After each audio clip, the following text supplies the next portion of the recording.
Assalamualaikum warahmatullahi wabarakatuh. Kita akan review buku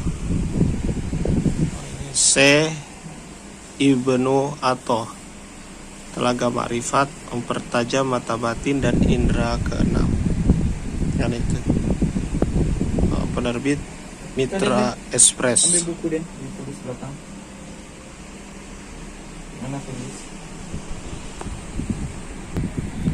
Jangan dulu. Kapulaga bubuk. Kita akan review ini, buku ini. Lihat cover belakangnya. Judulnya Daftar Isi Pengantar Ilmu Makrifat, Mempertajam Mata Batin. Supaya tidak salah beli. Jangan membanggakan jeripaya dan amal perbuatan. Urusan dunia dan akhirat harus seimbang. Kita akan melanjutkan judul buku ini.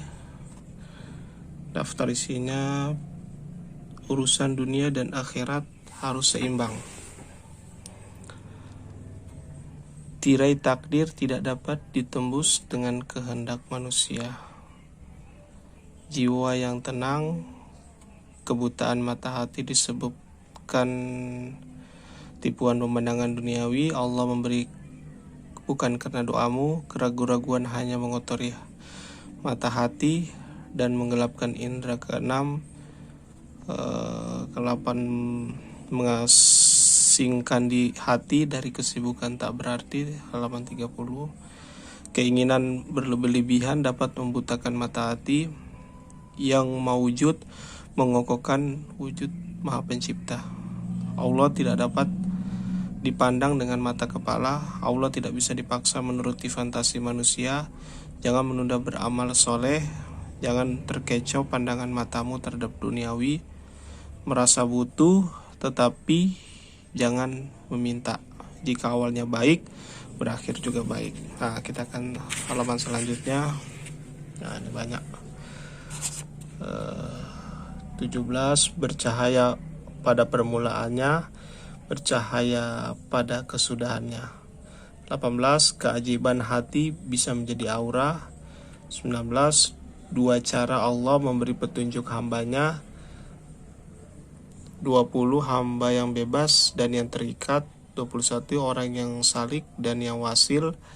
22 mengoreksi diri. 23 tiada penghalang hijab yang mampu menutupi Allah. Bebaskan hati dari sifat manusiawi. Dua perkara yang bertolak belakang. Keberadaan manusia akan lenyap karena keberadaan Allah.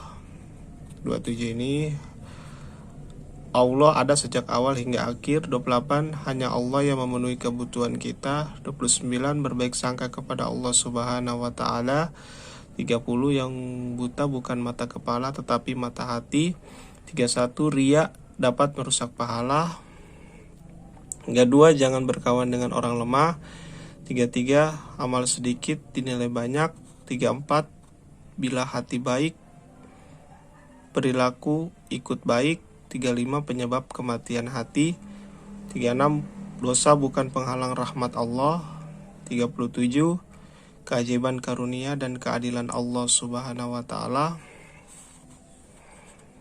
8 nilai amal yang tersembunyi. 39 keajaiban cahaya terhadap manusia. 40 tujuan Allah memberikan cahaya ilahi kepada manusia. 41 antara tentara kolbu dan tentara nafsu. Jangan mudah puas setelah melakukan amal baik. 43 rakus hanya menjadikan kehinaan. 44 bahaya panjang angan-angan. 45 jangan mau diperbudak keinginan. 46 keinginan rantai cobaan. Kita akan baca selanjutnya. Ini gelap sekali. 47 tidak mensyukuri nikmat berarti mengharap lenyapnya nikmat. Selanjutnya nikmat Allah bisa jadi merupakan cobaan. Di antara kebodohan adalah tidak menyadari kesalahan. Istiqomah itu karena karunia-Nya karomah penempuh jalan makrifat, waridat ilahiyah. Jangan bercerita jika kita mengalami keajaiban. Dunia ini hanya perumpamaan akhirat, tanda-tanda amal yang diterima Allah Subhanahu wa taala, kenikmatan lahir dan batin. Sebaik-baik permohonan adalah ibadah lahir dan batin, tanda diperdaya nafsu setan, makrifat yang sesungguhnya. Pengharapan harus disertai amal, lapang dan sempit itu kehendak Allah Subhanahu wa taala, kekhawatiran orang makrifat. Awas nafsu pegang peranan di saat keadaan lapang, manusia tidak kuasa menentukan jalan hidupnya. Kita menolak, kadang Allah justru memberi. Dunia ini hanya tipu daya belaka, kemuliaan yang tak bisa sirna, keajaiban jarak antara dunia dan akhirat. Allah memperkenankan kelembutan kepada orang makrifat. Jangan salah paham jika Allah menolak permohonan. Dosa-dosa menjadi penyebab tertutupnya keajaiban hati. Penyesalan kemaksiatan lebih mulia daripada taat. Dua nikmat yang melekat pada manusia. Merasa butuh adalah watak asli manusia. Sebaik-baik manusia adalah menyadari kekurangannya. Tanda-tanda dibukakan pintu kesenangannya. Keajaiban dalam memohon. Kita akan membuka. Masih ada lagi daftar isinya. 78. Orang makrifat selalu butuh kepada Allah, keajaiban cahaya ilahi, agar pedihnya ujian terasa ringan. Orang makrifat terkadang diselimuti kehinaan. Tunduk lahir batin adalah karunia yang besar. Hakikat karomah atau keramat, hakikat wirid, cahaya Allah sesuai kejernihan hamba. 86. Perbedaan orang yang lalai dan yang berakal. 87. Di dunia merenungkan ciptaannya, di akhirat dapat melihat zatnya. 88. Allah membuat berbagai macam taat. 89. Manfaat sholat yang sesungguhnya. 90. Jika menuntut pahala, kita dituntut untuk beramal. Jangan mengharap pahala dari amal orang lain. Karunia Allah terwujud dalam amal kebaikan kita. 3 hal yang mendatangkan karunia Allah Subhanahu wa taala. Jalan untuk bisa sampai kepada Allah. Jangan merasa senang jika mendapat pujian. Kawan kita yang paling baik adalah Allah. Penghalang mata batin adalah melihat Allah. Penghalang mata batin dalam melihat Allah. Hijab Allah itu berupa nur, cahaya. Dosamu jangan menghalangimu untuk beristiqomah, membuka pintu harap dan pintu takut. Terhalangnya jiwa karena syahwat. Seutama sifat yang harus dimiliki adalah mengasihi dan menyayangi sesama. Nafsu dalam urusan kemaksiatan dan perbuatan taat.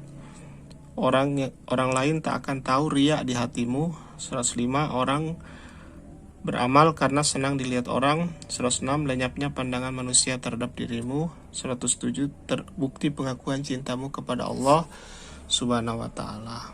Nah, ini sudah kelar daftar isinya. Ini kata pengantarnya. Seperti ini. Coba nih kita buka supaya tahu bukunya. Ini bukunya, cover depannya, cover belakangnya. Ini kertasnya. Seperti ini nih ayat Al-Quran. Apa ini? Fa innaha la ta'mal absaru walakin ta'mal qulubu lati fis sudur. Sesungguhnya bukan matanya yang buta, tetapi mata hatinya lah yang buta, berada di rongga dada. Seperti ini bukunya. Nah ini. 1. Jangan membanggakan jeripaya dalam hal perbuatan. Ini ada Bapak dari Seato, Ibnu Ato. Orang yang membanggakan jeripaya dan perbuatan ketika gagal akan berkurang harapannya terhadap rahmat Allah. Itu bunyinya. Ini sebagai orang yang belajar ilmu marifat, maka jangan kita mempunyai anggapan bahwa segala sesuatu yang telah kita raih itu semata-mata atas jeripaya sendiri. Coba lihat kita lembar kedua ini. Urusan dunia dan akhirat harus seimbang. Ini yang dikatakan Ibnu Atha, engkau ingin bertajrid padahal Allah menjadikanmu pada golongan mencari penghidupan. Keinginan bertajrid merupakan kehendak nafsu. Sebaliknya kau ingin memenuhi kehidupan duniawi, padahal Allah telah menjadikanmu ke dalam golongan bertajrid. Keinginan mengejar duniawi merupakan kemunduran dari cita-cita yang luhur. Nah, ini makna dari pesan Syekh Ibnu Athaillah tersebut adalah bahwa Allah menghendaki kita untuk menyimbangi kehidupan. Inilah bukunya, Talaga Marifat. Nanti di part 2 kita akan menjelaskan urutan-urutan buku ini. Bacalah, kita akan membacanya lembar demi lembar insya Allah.